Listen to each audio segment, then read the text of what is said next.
right, guys. So we are going to just be walking through some of this CIA review. So the CIA is the district test. It's going to be given through AP Classroom. And rather than specifically just being over this current unit, it is going to be cumulative. So it's going to have some old stuff on it. Your CIA review is really just going to cover old stuff because ideally you should already be pretty prepared for the stuff that we just covered.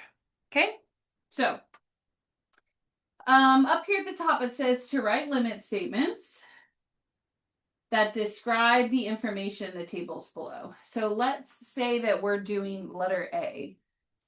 So as I look at my x's, I'm going from 2.9, 2.99, etc. Okay, I'm getting closer and closer to 3. Okay, now I notice that from the other side, I'm actually doing the exact same thing. 3.1, 3.01, 3.001. Okay, those values are also approaching 3.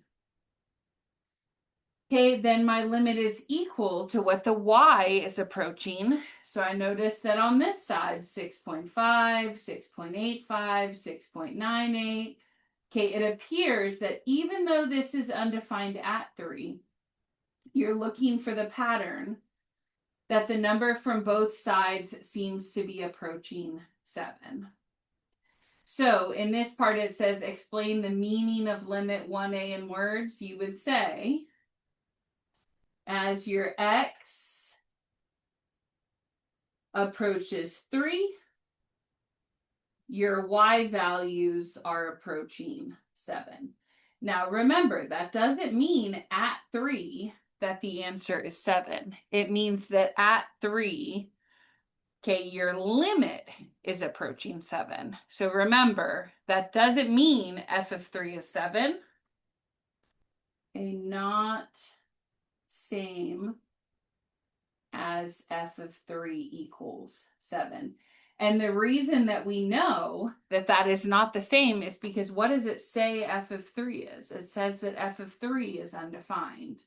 So I'm going to put here, we know from the chart that f of 3 is undefined. But remember, a y value and a limit are not the same thing. Limit is what your pattern is, what it's approaching, versus your y value would be the actual closed dot in the graph. Okay, let's do one more of those. Let's do letter C. So my x's are approaching 2 from both sides. Okay, but my y's are not approaching the same thing. As I come in from this side, it looks like I'm getting closer to 10. But as I come in from this side, it looks like I'm approaching negative 10. So for this one, rather than writing just a single limit statement like I could on part A, I would have to split this up and say my limit as x approaches 2 from the left is 10. But my limit as x approaches 2 from the right is negative 10. Okay, remember, you can only do a two-sided limit if both of those are the same. Okay? All right, then I think you should be good on that. For letter D, I'm not going to do it for you, but you'll notice that your x's are just getting bigger and bigger and bigger. So your LIM x approach should be infinity. And then I guess we may as well just do it. Okay, so as my x's get bigger and bigger and bigger, what's happening to my y's? Negative 34, negative 80, negative 300, negative 6,000, negative 10,000. Okay, my values are becoming closer and closer to minus infinity. Okay? So then for part F, where it says to explain in words, you would say, as your x values approach infinity, and then I'm going to put they get bigger and bigger, your y values approach minus infinity, which means that they get smaller and smaller.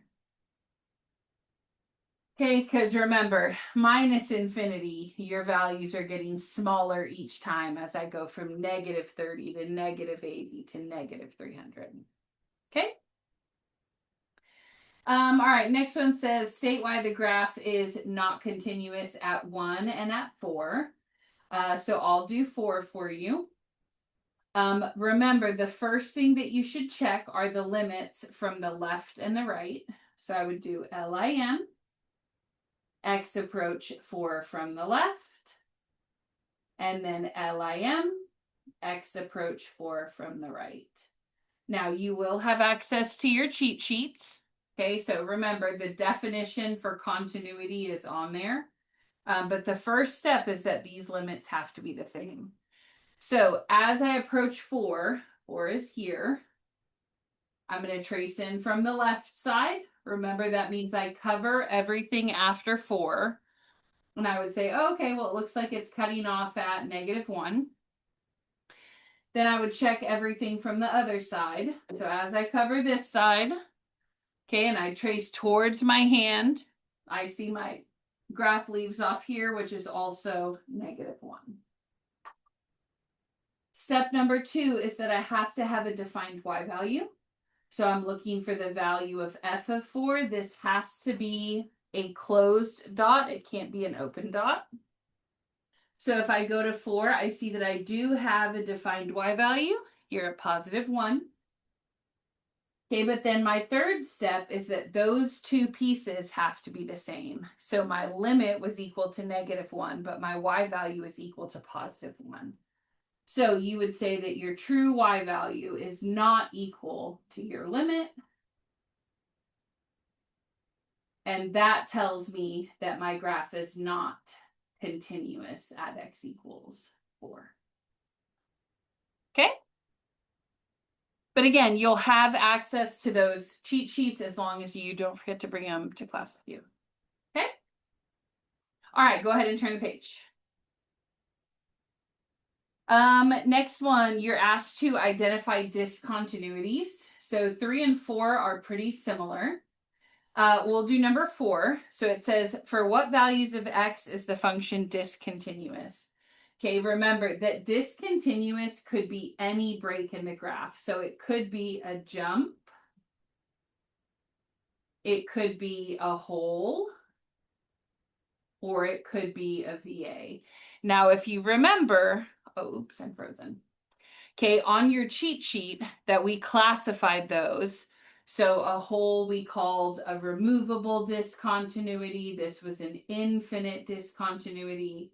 Okay, but remember, and then a jump. But all of those, regardless of what type, they're all discontinuous. Okay? So I want to find where this graph has those, but I don't get to use a calculator. Well, what you should know is that holes in the graph come from factors that cancel.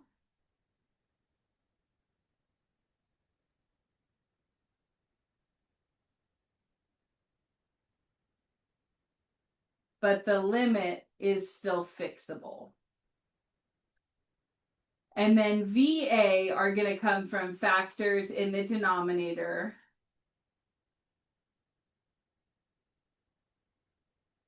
that don't cancel.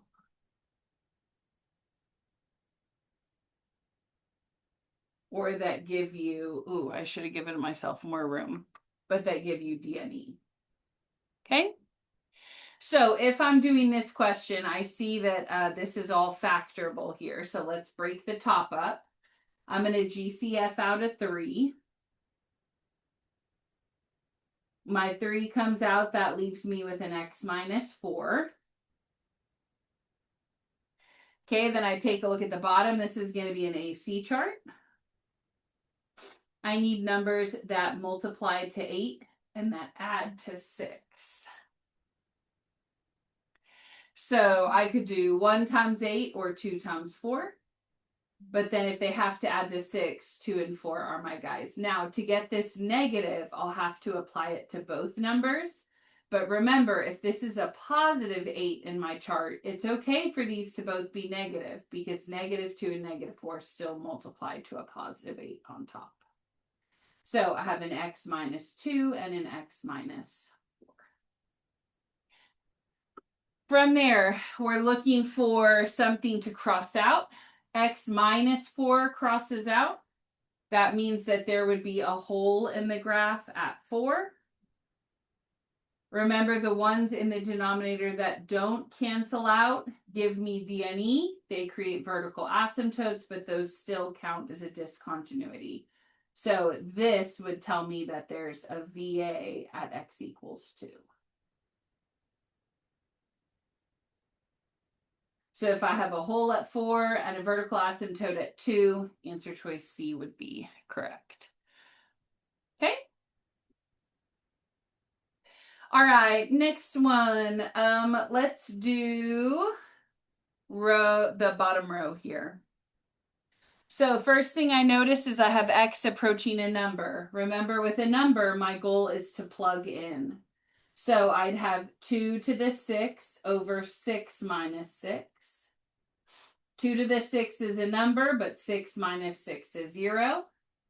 Okay, and then remember that a number divided by 0, that's a no. It would be DNE. Okay, remember, those limits are not fixable if it's not 0 over 0. So when I plug in my 6, I only get a 0 on bottom. That means DNE. Now, for the remaining 2 questions, you'll notice that your x is approaching infinity and negative infinity. Okay, remember that for infinity and negative infinity, you do Bobo, Bot, and Betsy. So if I'm looking for the biggest thing on top, it'd be a 2 up to the x. That's an exponential versus a 3x. 2x is going to be bigger than 3x. That makes it a botan, which means the limit is DNE.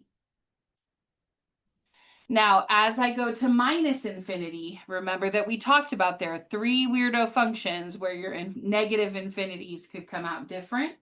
Okay, and one of them is the 2 to the x. Okay, or any exponential.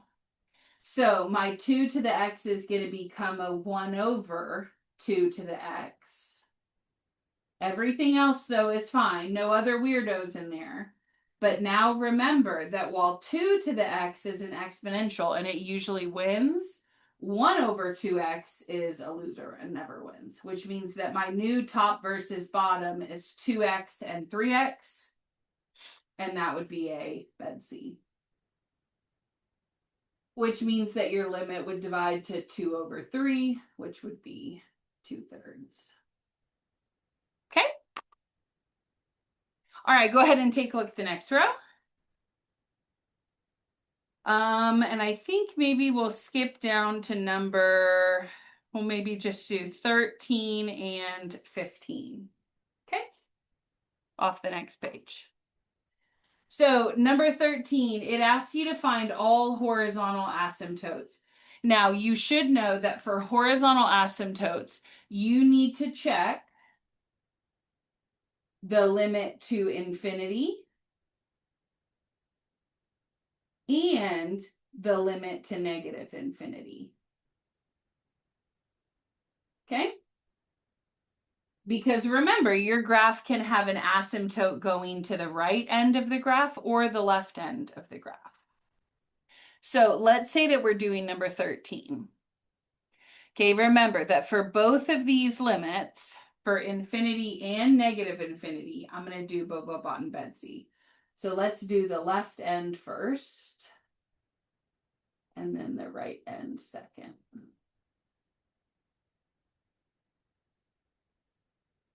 Okay, remember, left end will be your limit as x goes to negative infinity.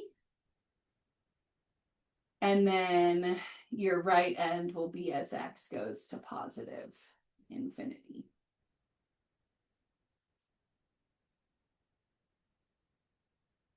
All right, so first question, is it a Bobo, a Botan, or a Betsy?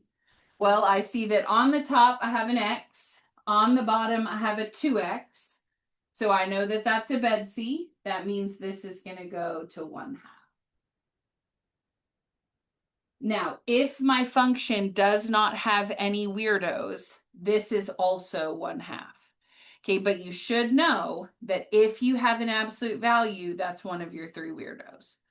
So you would just have to do a little sign analysis and think about, if I take a negative infinity and I plug it into an x on top, that's going to come out to be a minus 1x. Because the minus from the affinity is going to affect the 1, right? Okay, versus on the bottom, if I put my minus infinity into my 2x, it's going to become a minus 2x. But then these absolute value bars on the bottom are going to turn it back into a positive 2x. So it's still a bed C, but it's going to bed C out to negative 1/2. Okay? So for this equation, you would have 2 horizontal asymptotes. The right asymptote would be y equals 1/2. And the second one would be y equals minus 1/2. Okay, but remember, sometimes you'll get an asymptote on the left and then a botan on the right. So they don't have to both be asymptotes. One or both sides could be that you don't have an asymptote. All right, let's do one more of those. Let's do number 15. Right side first. X is going to go to infinity, which means I'm doing Bobo, Botan, Betsy. Remember, I only care about the biggest thing on top versus the biggest thing on bottom. So my biggest thing on top is that 49x6. But when I square root it, it would go to a 7x3. On bottom, my biggest thing is a 10x3. And then I'm going to Bobo, Botan, Betsy. I see those are both x3s. That makes it a Betsy. Which means that this side goes to 7/10. Now let's check our left side. This time my x needs to approach minus infinity. And remember, there are only a couple functions where these could come out different. Okay, one of them's absolute value, like we saw in number 13. Okay, one of them is going to be exponentials. And then the third type is your square roots. So if I take a negative infinity and I plug it into a 10x3 on the bottom, a negative to a third power is going to keep its negative. So that would come out to a minus 10x3. Okay. Now you might be saying, well, the top was a 7x3, so it's going to keep its negative too. That's actually wrong. Okay, remember, before this reduced to an x3, it was originally an x6. And x6, when I plug a negative into an even power, is going to lose its negative. So my negative infinity to the 6 will turn positive. Then it will reduce to a positive 7x3. Which means that that side is going to be negative 7/10. So this one is going to have also 2 horizontal asymptotes, negative 7/10 and 7/10. Okay. All right, so 13 and 15 are done. Let's go down to number 17. All right, so it says, find the values that will make this function continuous. Okay, it actually should say and differentiable. That's my bad. So if you'll just add that to your instructions there. Okay, remember that to make a function continuous, you're going to set left equal to right. And then to make a function differentiable, you're going to let L prime equal R prime. So left derivative equal right derivative. Okay, so let's do that. So my left limit is bx squared minus 3 equal to ax plus b. Then I'm going to go ahead and plug in. My breakpoint is a -1. So that'd be b times -1 squared. Sorry, yeah, -3. And then -1 here plus b. Remember, you're going to have to do PEMDAS. So -1 squared would be a +1 times b. That would go to a -a plus b. And then actually for this one, it looks like we're going to be able to go ahead and solve that right away. Okay, that if I have a b on both sides and I take it away, that's going to give me -3 is -a, which means that a is 3. Okay, and you can achieve that final solve step by taking the -3 and the -a and just dividing by -1 on both sides.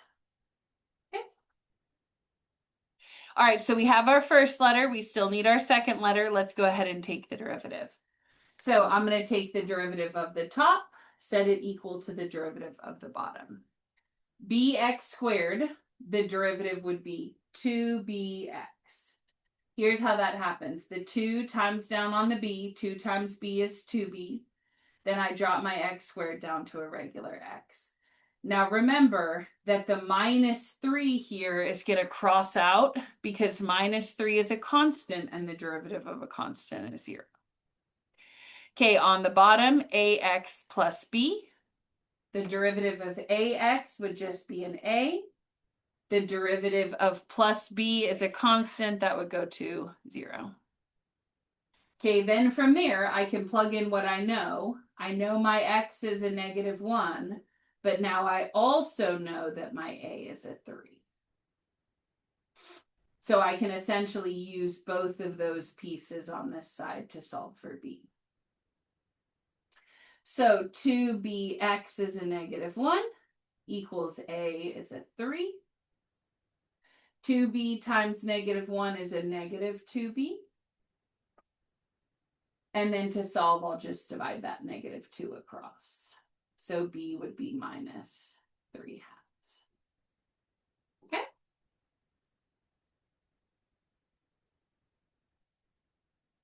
All right.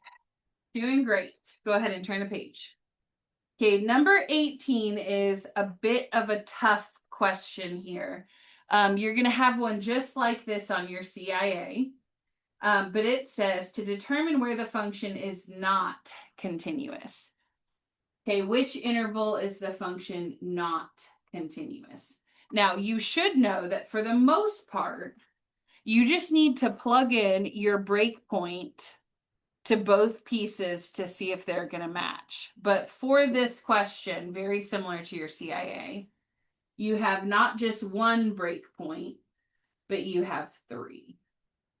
So we have a breakpoint at 0 where we switch from the top piece to this piece. Then we have another breakpoint at 2 between these two. And then we have a third breakpoint at 10 between these two. Okay? So first let's check x equals 0. Then we'll check x equals 2. Then we'll check x equals 10. All right, let's do 0 first. I'm going to check my left side first, right side second. Remember, they have to match. Now, if this was a written test, you would have to write out like LIM, x approach 0, left and right. But since it's not, we're not going to do that. So I'm taking my 0. Remember, I'm going to plug into the less than 0 piece, which is the top. I would have 9 cosine 0 plus 2 times 0. Cosine of 0 is 1. 9 times 1 is 9. 9 plus 0 is 9. So my left side limit is 9. For my right side limit, I want to plug into x greater than 0. That would be the middle piece. So I'm going to have 2e to the 0 plus 7. but we know anything to the 0 is a 1, so 2 times 1 is 2, and 2 plus 7 is 9. So I see that at 0, yes, it's continuous. Okay, next we're going to plug in 2. So for this one, my left side and my right side. For my less than, or left side of 2, it'd be 2e to the 2 plus 7. Okay, and then really for the most part, that's done. Now, I don't know exactly what that is as a number, but I know that that's my number. Now let's check our right side. We want the greater than 2 piece. That would be 4x minus 19. Or sorry, 4x minus 15. Plugging in my 2 to that would be 8 minus 15, which is negative 7. Now, here's the thing. I don't know exactly what this number is, but I do know that it's a positive number. So if my left side is this positive value and my right side is this negative 7, then I know that this is not continuous. Okay, last one to check is 10. 10 is touching 2 pieces in the piecewise, the bottom and the second from the bottom. So we're going to plug our 10 into that. For the left side, maybe this one I'll write out all fancy. 10 from the left, we'd be plugging in our 10 to the 4x minus 15. So that'd be 4 times 10 minus 15. That's 40 minus 15, which is 25. Okay, then for my right side, I would do LIM, x approach 10 from the right. And I notice that I have to plug in to this big fraction here, right? So I'd have 2 times 10 squared minus 15 times 10 minus 50 over 10 minus 10. Now, I immediately notice that the bottom of that, 10 minus 10 is 0. Okay, but on the top here, 10 squared is 100 times 2 would be 200. 15 times 10 is minus 150 minus 50. And then I notice that, 200 minus 150 minus 50, that's 0 over 0. And remember, a lot of times the question is that fixable?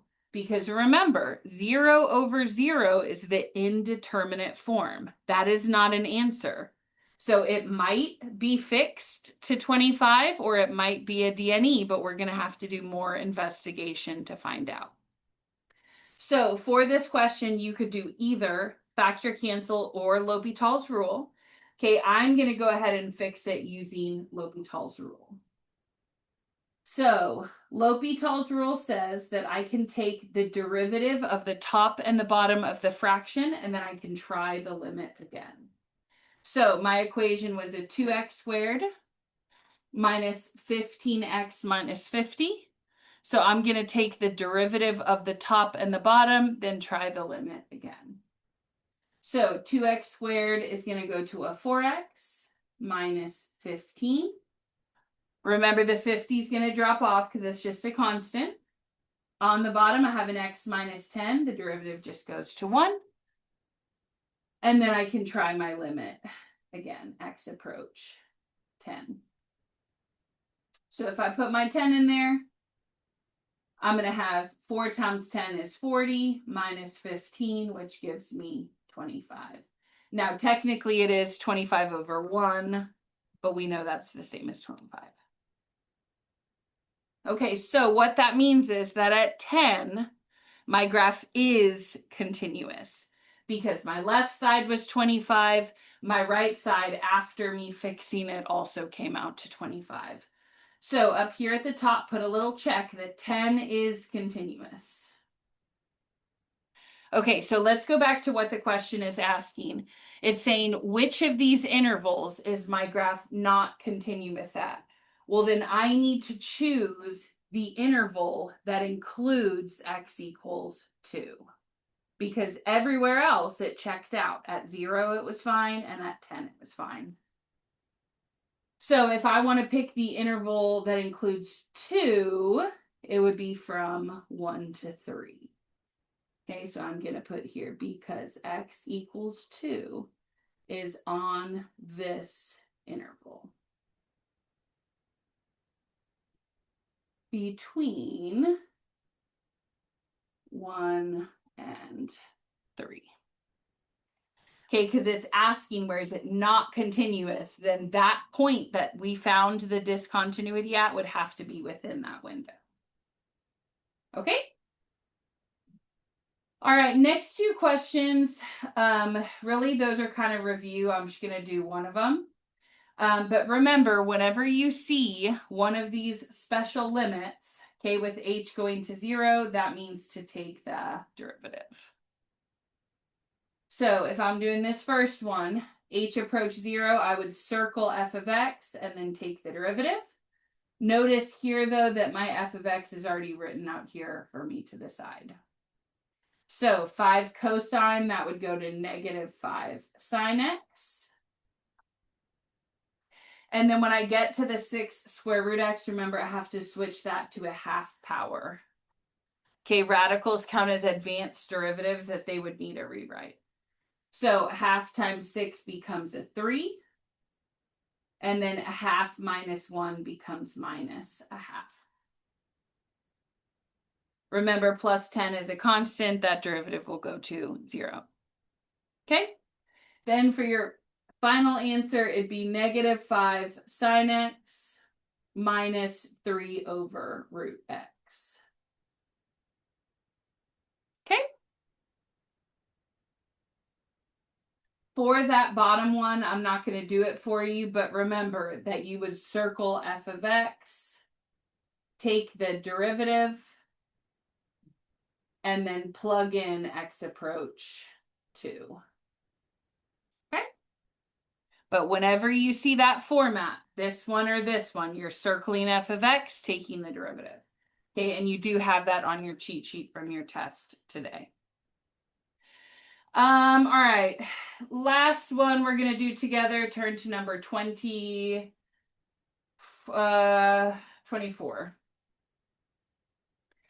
All right, you're asked to find the instantaneous rate of change. Okay, you should know that the instantaneous rate of change is just the tangent slope. And it's essentially how steep the graph is at that value. So if I wanted to be at 2, okay, go ahead and mark that out. 2 would be here. And then I can kind of tell, oh, that's a linear graph. Well, then the tangent slope is just going to be rise over run. Okay, now if it was like a curved graph, I would actually have to take the derivative and plug in 2. But because this is a straight line, I could just pick 2 pretty points, count the rise over run. So this is going to be my first point. We'll say here is my second point. So then my rise would be 2. My run is 1. 2 over 1 is a slope of 2. Now, if they ask you for f prime of 4, okay, you should also know that that means take the derivative, which is the same as a tangent slope. So if I count on my graph to 4, so this is 1, 2, 3, 4, and I trace up, that would put me here. And then I would notice that the slope of that graph is perfectly flat. That means that it's 0.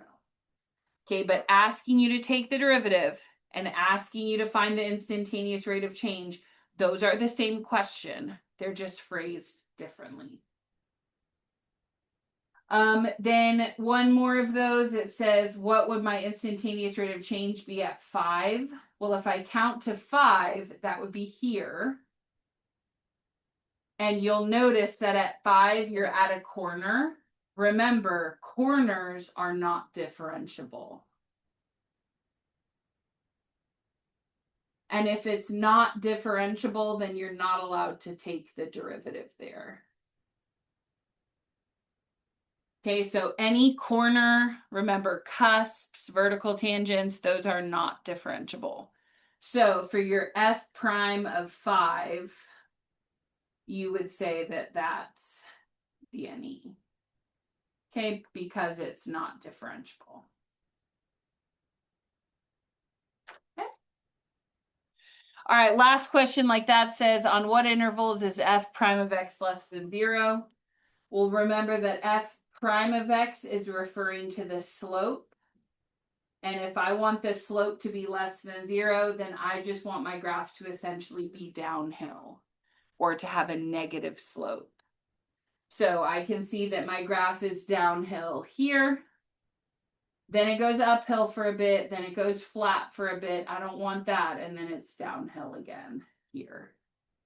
So what would those intervals be? It'd be from negative 1, 2, 3 until 1.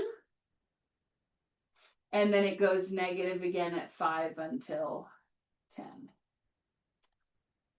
Now, if this graph had arrows on the end, I would go all the way to like infinity. But since it doesn't, I'm just going to leave it within the frame of the graph. So it stops here and it stops here. But if it did have arrows, it would be fine for you to put 5 all the way to infinity and negative infinity to 1. Okay, I think I said that was the last one, but I am going to go ahead and knock out number 23, just because there was a question just like it on the test you just took, and there's one just like it on this test. So for your CIA. So if you want the equation of a tangent line, you should know that you need 2 pieces. You need a point and a slope. Remember that for the point, you're going to plug the x into the original. So if my equation is sine 2x, it tells me my x is pi over 12. Then it's pi over 12 comma something, and then I'm going to take that value, plug it into my equation. So it's going to be the sine of 2x with a pi over 12 plugged in. Remember that you want to reduce this first. So 2 pi over 12, that is the same as pi over 6. And if you think about that, that should make sense that if I have a 2 and a 12, those can both reduce and divide because they're even. So the top would go to a 1, the 12 would go to a 6. Then your hand trig, pi 6 is your pinky, or sorry, not your pinky, your ring finger. Sin is down. So on my hand, if I'm here, I would have 1 finger down for sine. That makes it a 1/2 for my y value. So I have my point. The next thing I need is my slope. Remember that for the slope, you're taking the derivative. Your equation is a sine 2x. Well, then the derivative of that is cosine 2x. But chain rule, remember that if it's not just sine x, then I have to go to that middle layer. So sine brings me to cosine. 2x stays the same for now, but now the derivative of 2x is an extra times 2. Okay, then you'll take your pi over 12 and plug that in.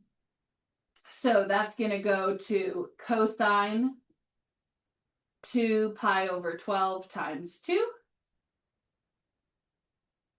And then what we remembered from over here is that when you have the 2 in the pi over 12, that's really just going to go to a pi over 6. I'll find that cosine value, and then I'll times it by 2.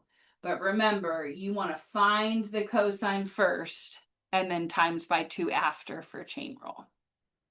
So pi 6 would be this one still.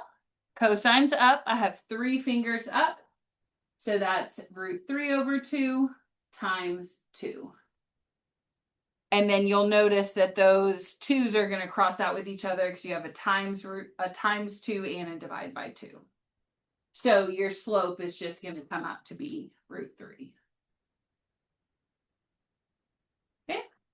Then remember, once you have your point and your slope, you should be able to write your equation of your tangent line. So it's y blank equals blank x blank, and then plug into your pieces. So my x is a pi over 12, I'll put a minus.